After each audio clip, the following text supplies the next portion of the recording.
to Leitner. Puts it up. You're listening to the Culture State Podcast. Get ready. Woo! It's another episode of the Culture State Podcast, and I think, oh yeah, we got a round of applause now. As we should. I think this episode kind of digs into like some of the history of North Carolina when it comes down to a big figure. Of course, who is the ultimate interview that we would ever get when it comes down to the state of North Carolina? Michael Jordan. Michael Jordan. Without a doubt, Michael Jordan. This isn't that episode yet. I still think that we can definitely do that in the future. Yeah, but, keyword yet. Keyword yet. But there was a huge case in 1993. I remember being 7 years old, hearing about it. It was shocking. Michael Jordan's dad got killed in Robinson County in North Carolina. And WRAL, has been doing all kinds of stories on it for such a long time, even with the docuseries that came out earlier this year that you can watch on Amazon Prime if you have that, which is called The Moment of Truth. And it really shows some of the missteps in the case and almost kind of makes the case as to why Daniel Green is potentially innocent of this. So our coworker, Amanda Lamb, there's a lot more to the story. So now she's doing a podcast series. So we're going to talk to her about this podcast series that's coming up on the Capital Broadcasting Podcast Network. Amanda really has been deep into this really since she got to WRAL, and the fact that she's been able to dive more and more, it really opens up and a lot of avenues and a lot of channels that we probably didn't know about and we probably just didn't expect to be out there. And this case, like you mentioned, Chris, back in 1993, you were here in North Carolina. You heard about it. I remember it being mentioned. We were both 7 years old, but living in Virginia, it wasn't as big of a story because it wasn't someone from North Carolina and a big celebrity who is from North Carolina. So it wasn't as big of a story or as much known.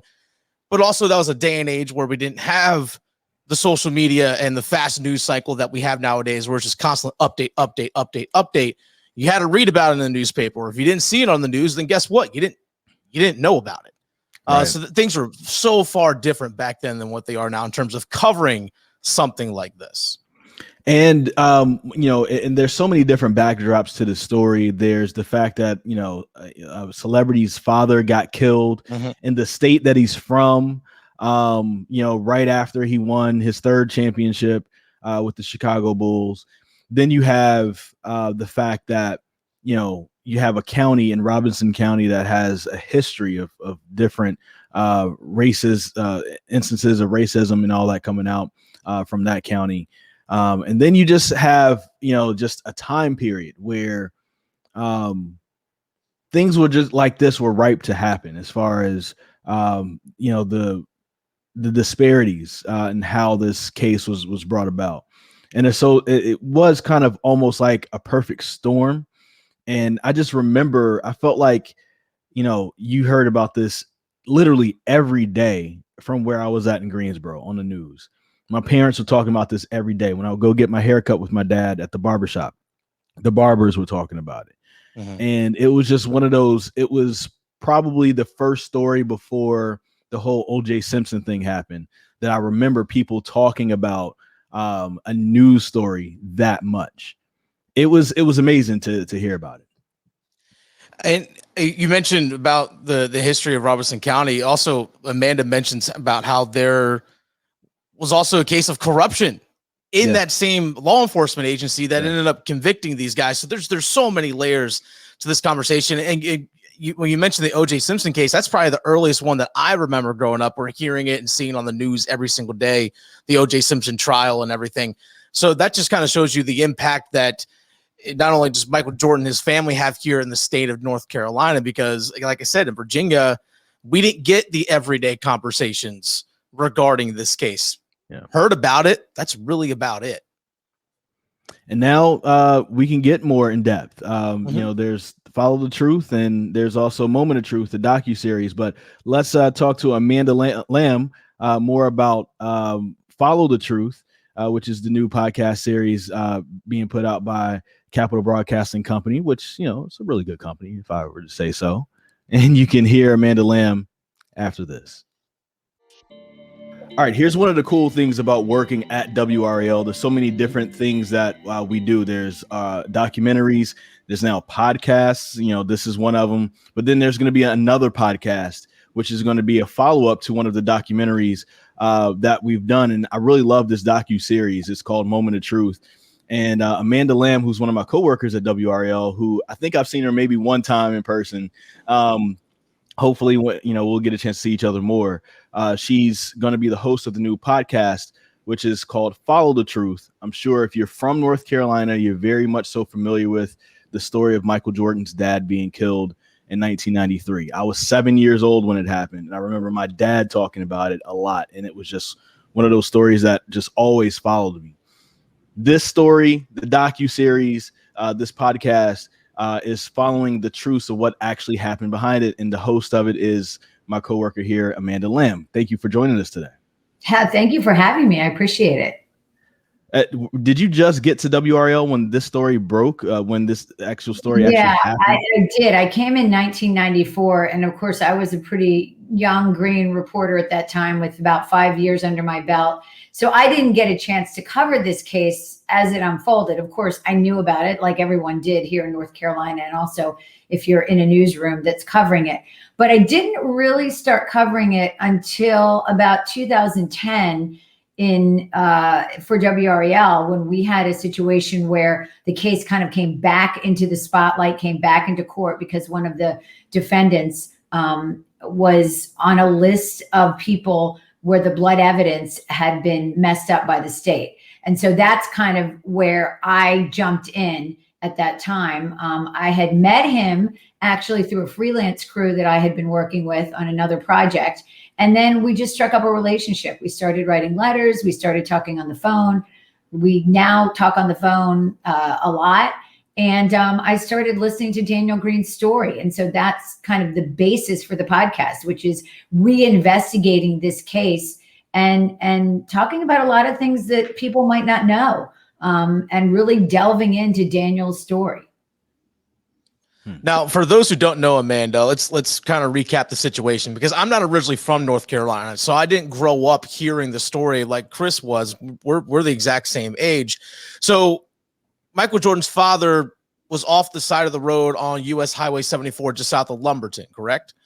Well, so this was the state's case. And again, we're going to look at both sides. We're going to look at the defense case and the state's case and kind of pick apart the different details. But yes, the narrative from the state of North Carolina at the time was that James Jordan was on his way home from a funeral in Wilmington, North Carolina. He had been at a dinner. This is in July of 1993. He was headed back to Charlotte where he lived, and he was supposed to get on a plane the next day to go to Chicago to an event that his son, Michael Jordan, was hosting, a nonprofit event. He never made it. Again, the narrative from the state is that he pulled over on the side of the road in Lumberton, North Carolina, in Robeson County, sometime after midnight, and that he was going to take a nap, that he had something to drink at the dinner, and that he was tired, and he didn't think he could make it all the way home. So then he is shot and killed somewhere, they believe, in that vicinity. Well, two young men are eventually charged, but let me back up for a minute. About 10 days after this shooting, a body is found in a swamp on the edge of the North and South Carolina line. At the time, there's no identification. James Jordan hasn't been reported missing. And so the coroner there takes the body, they do an autopsy. They still have no idea who this person is. And so they classify him as a John Doe. And they then cremate him because they don't have a place to store the body, but they save the hands and the jaw for the potential of future identification. 2 days after this, so now we're in August of 1993, a Lexus is found stripped in the woods near Fayetteville, North Carolina. And that Lexus is then traced back to Michael Jordan. It's registered to Michael Jordan. So this gets all the wheels turning, especially Michael Jordan's team. They are now told that, yes, we found this car. And then the family reports James Jordan missing.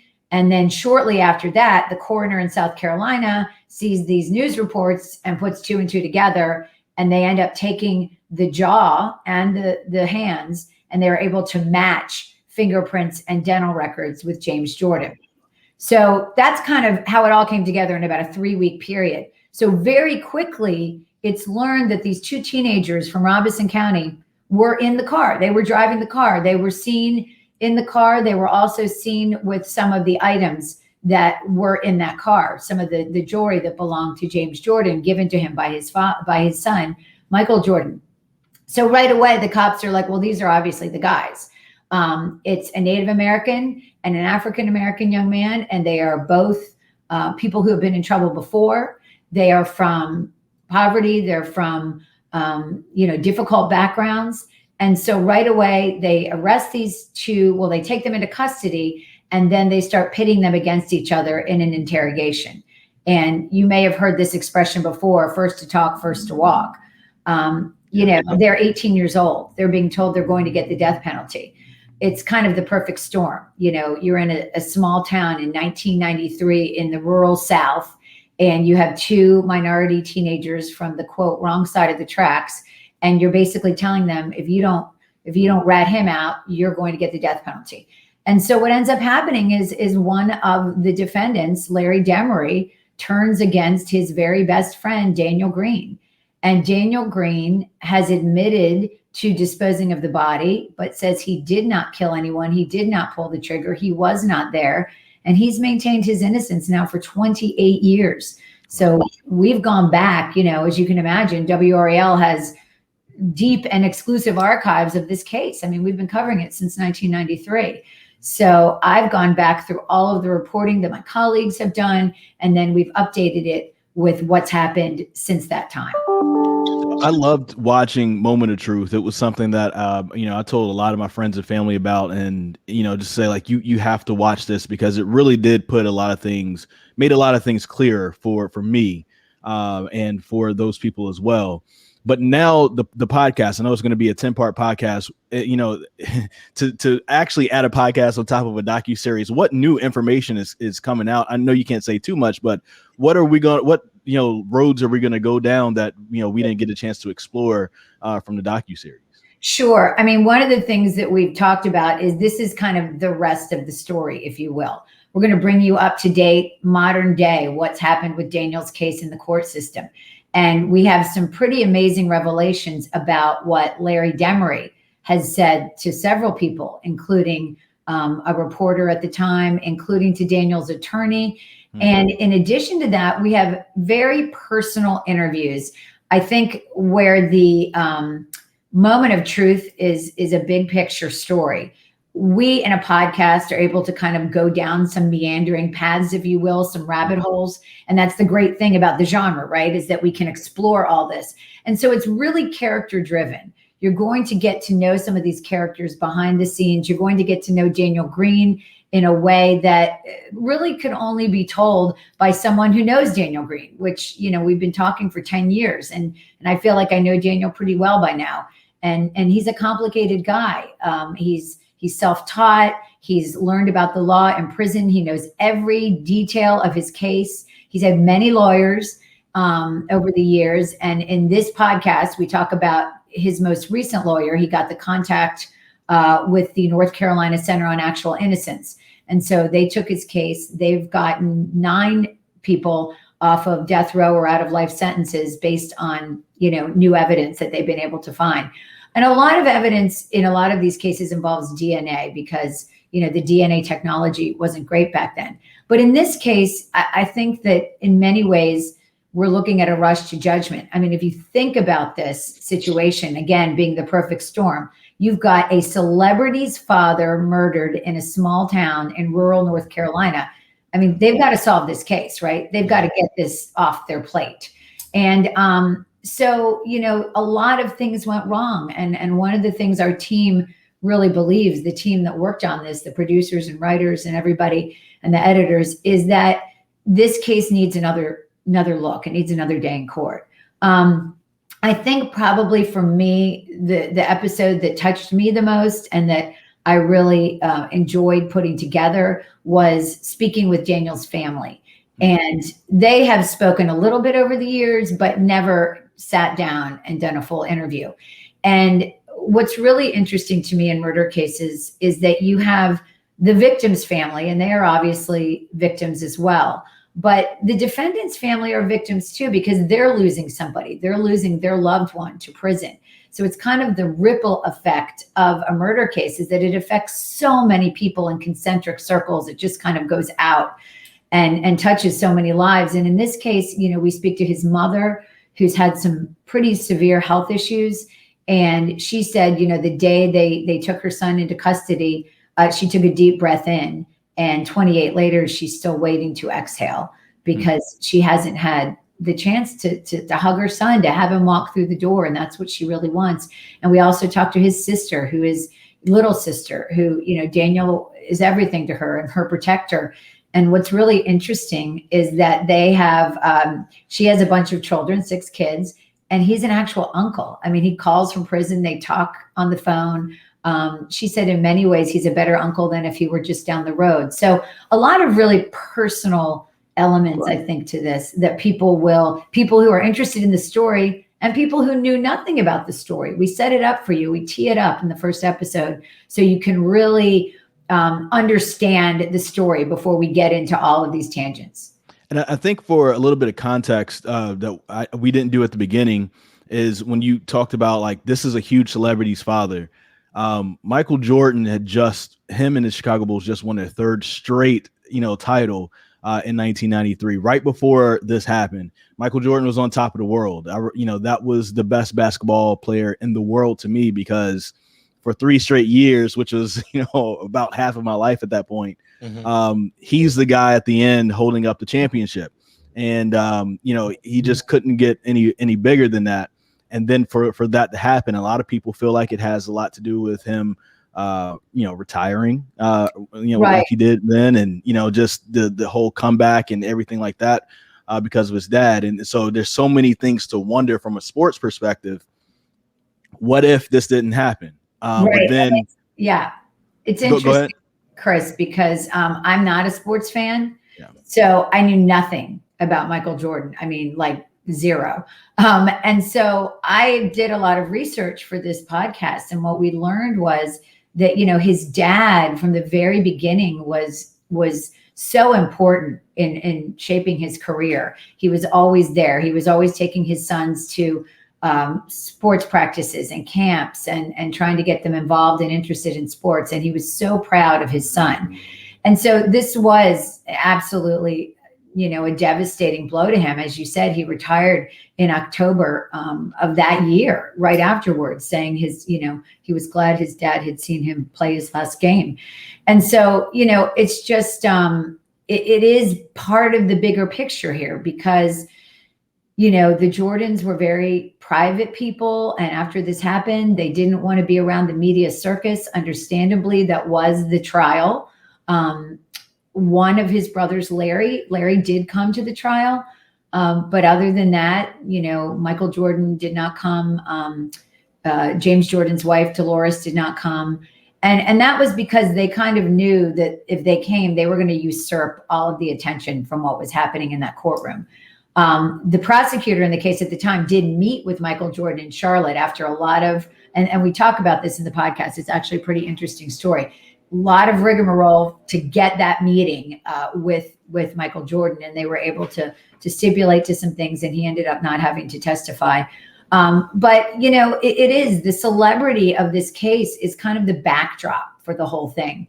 When you think about it, Daniel Green says, look, if the man they found in that swamp was somebody else, was not Michael Jordan's father, would they have been so quick to put this together and pin it on these 2 guys? I don't know. I don't know the answer to that. But, back then, I mean, he was everywhere. He was the face on the Wheaties box. I mean, he had, advertisements everywhere. He was on top of the world as an athlete. He was a GOAT, which I learned through my research. He's the GOAT.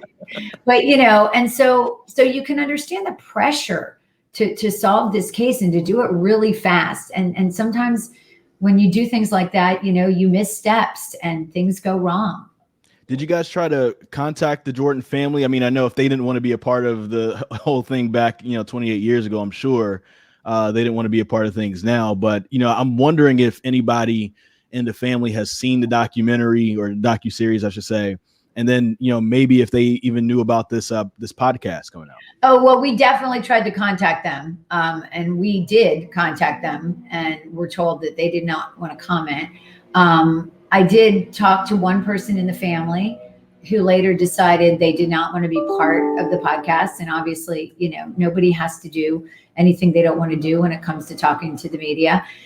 And so we've had to kind of piece together things from a distance, if you will, about how they reacted. Again, going back through the archives. I mean, we have archives from that period of time and people talking and the statements that the Jordans put out and kind of all of the mourning that went on and specifically around, the funeral. And so we get some context there, but obviously, we would love to hear from the Jordan family. And I know that was also something that, was missing in the documentary, was hearing from them. And, we would love to hear from them. We'd also like them to look at this case because, Daniel Green is one person sitting in prison for a crime he says he did not commit. I think we probably all know there are many Daniel Greens in prison now. I think that just based on the past few years of cases that have come back and been overturned, there are probably a lot of Daniel Greens. And so this case is in a way bigger than just him. It's about people that were marginalized and don't feel like they got a fair shot in the justice system. And one thing that we covered in the documentary, and we're also covering in the podcast, is the backdrop. So Robeson County, North Carolina in 1993 was about a third African-American, a third Native American, and a third white. And actually it's about the same today. It really hasn't changed that much. But the racial tensions were very, very high back then. And so that backdrop kind of plays into this, in addition to the fact that shortly after this case, there was a big corruption case in law enforcement there. And they indicted, I believe, 22 people in something called Operation Tarnished Badge in that same sheriff's office. So many questions there about how racism, corruption, and kind of the culture in that community also played into this case. Where does the case stand right now in terms of possibly being reopened or reexamined? So recently, in the last year, Daniel Green was denied a hearing. And so we're told that he's going to appeal that. That hasn't happened yet. But what he wants is to get in front of a judge and have an evidentiary hearing, which is to say, here are some of the things that don't look right from this case that we want to bring up and to talk about. I can give you just a few brief examples. The shirt that James Jordan was wearing when he went through the autopsy, at the time, the coroner didn't find a hole in the chest of the shirt. There was no blood in the car where James Jordan was supposedly shot at close range. And then again, all these statements, which we'll get into later in the podcast, from Larry Demery over the years that seem to negate his eyewitness testimony. And so there are all of these questions that really need to be put in front of the court. I'm not a lawyer. I'm not a judge. They need to be put in front of the court so the court can really look at this and decide whether there needs to be another hearing. He is an accessory after the fact to murder. He did help dispose of the body. He claims, that he didn't know it was James Jordan at the time. He thought it was somebody else. But he's more than served the time he would have gotten for that crime. And so now it's, moving forward, it's a question of, will they relook at this case, or will the specter of celebrity, prevent that from happening? And I think everybody wants a justice system that works for everyone. So that's kind of the goal. I did want to ask you this, speaking of that, and, just with the amount of time you've spent on this case personally, what have you learned about the racial disparities, I guess, in the justice system that maybe you weren't aware of before? And how has this kind of shaped the way that you've looked at maybe other, crimes or maybe other cases that you've covered in your career as a reporter? Well, I think that we always knew the racial disparities existed. And when you look at older cases, it's especially prominent. It's not as common to see it in a transparent way in modern day cases, because I think there's a lot more awareness about that. I'm not saying it doesn't exist. I'm just saying in modern day cases, it's more covert, Yeah.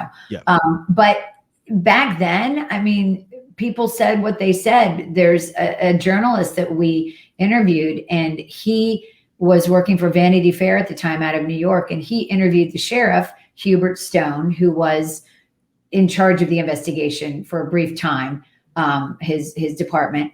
And he said, and there's a quote, it's in the podcast, that if you see an Indian, meaning a Native American, and a Black person together, something bad is going on. We also interview a historian who grew up there, and she works at Pembroke University, and she's very well versed on the history of the Lumbee people in Robeson County.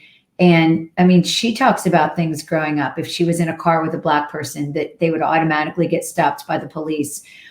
People would spit at her. People would push her off the sidewalk. And so, I think this backdrop, Robeson County is almost its own character in this story, if you will. You can't divorce Robeson County from this case. There's several historic events that we talk about, the taking over of the local newspaper there by Native Americans who believed they were being treated unfairly by a corrupt system of government. There was also a very high level Native American candidate for the judicial bench who had been really important in the community in helping Native Americans, and he was assassinated.